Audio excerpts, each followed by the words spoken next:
সুদের টাকা দিয়া ঘর বানাইলাম, এই ঘরের ভিতরে 4টা 5টা রুম, এক রুমের ভিতরে আমি থাকলাম, আর বাকি 4 রুমের মধ্যে আমার সন্তান থাকলো, মা থাকলো, বাবা থাকলো, ভাই থাকলো, বোন থাকলো।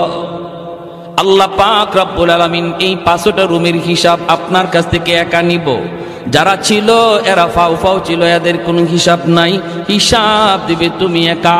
এজন্যই তো এক বড় ভাইকে ছোট ভাই বলতেছে, ভাইয়া সাবধান, ভাইয়া তুমি সুদের ব্যবসা কইরো না, সুদে টাকা আইনো না, সুদখোরের কাছে তুমি যাইও না, অল্প হলেও তুমি এর উপরে সবর করো, আল্লাহ বরকত দিয়ে দিবে।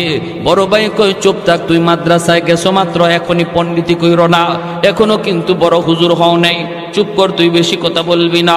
ছোট ভাই বলতেছে, ভাইয়া ও ভাইয়া তোমার হিসাব কিন্তু কেউ দিবে না, কেউ দিবে না, হিসাব শুধু তুমি একা একাই দেওয়া লাগবে।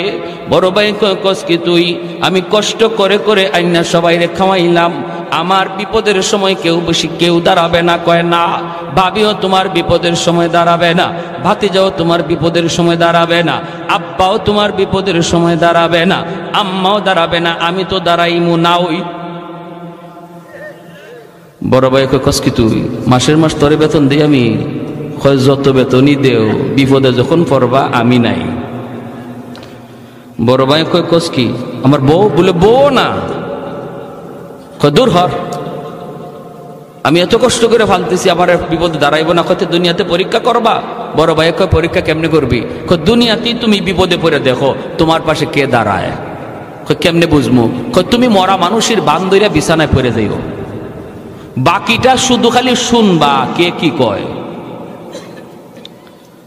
আচ্ছা ঠিক আছে। বড় ভাইরে ছোট ভাই নিয়ে যাইতেছে, বট গাছের তলে যাওয়া মাত্রই বড় ভাই পড়ে গেছে। ছোট ভাই বড় ভাইরে লাশ বানায়া বাড়িতে আইনা কান্না শুরু করছে, আব্বা ও ভাবি ও মা, কি রে কি হয়েছে? কই ভাইয়া মইরা গেছে।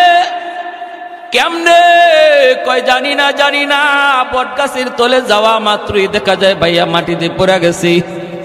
ও আব্বা গো কয়ে ছোট ভাই কাঁদতেছে, বড় ভাই মরে গেছে।